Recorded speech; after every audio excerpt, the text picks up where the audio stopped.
ஆதவர்ச்சனெல்லாம் பேச வேண்டியதுதான். ஏன்னா அவர் தூய்மையின் பிறப்பிடம், தூய்மையான குடும்பம். அதை இந்த நாட்டுக்காக தேசத்திற்காக மக்களுக்காகவும் தியாகம் புரிந்த அந்த குடும்பம். அப்படிப்பட்ட குடும்பத்திலிருந்து வந்தவர் இல்லையா, அவர் பேச வேண்டியதுதான். ஏன்னா அப்படிப்பட்ட ஏன்னா இந்த நாட்டில் ஏழைகளின் ரத்தத்தை உறிஞ்சி அட்டையை போல் வளர்ந்த குடும்பம் அந்த குடும்பம். இதைத்தான் அம்மா யாராலும் நிறுத்த முடியாத இந்த லாட்டரி சீட்டே ஒழித்தாங்க. ஆனாலும் அந்த லாட்டரி சீட்டை பல மாநிலங்களே அந்த குடும்பம் தான் நடத்திட்டு இருக்கு.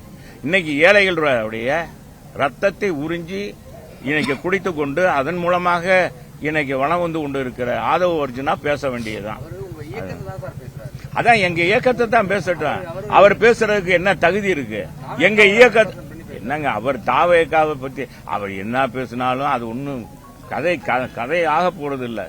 நாளைக்கு என்ன ஆக போகுதுன்றது தேர்தலுக்கு பிறகு என்ன ஆகுன்றது இப்பவே உங்க கருத்து கணிப்புகள்லாம் சொல்லுது. எனவே நாங்க அதுக்குள்ள மக்களை பார்க்கின்ற எந்த மக்களை போய் இவங்க தலைவர் சந்திச்சாரு, இவங்க இந்த ஆதவர்ச்சுனா எத்தனை மக்களை போய் சந்திச்சு யாருடைய நிலை என்னன்னு தெரியும்? என்னங்க தெரியும்? எந்த இடத்துக்கு போயிருக்காரு ஆதவர்ச்சுனா? எத்தனை ஊர்களுக்கு போயிருக்காரு? சும்மா ஊடகத்துல பேச வேண்டியது, நீங்களும் அதை கேள்வி கேட்க வேண்டியது, ட்விட்டர்ல போட வேண்டியது, இதுதான் அரசியலா?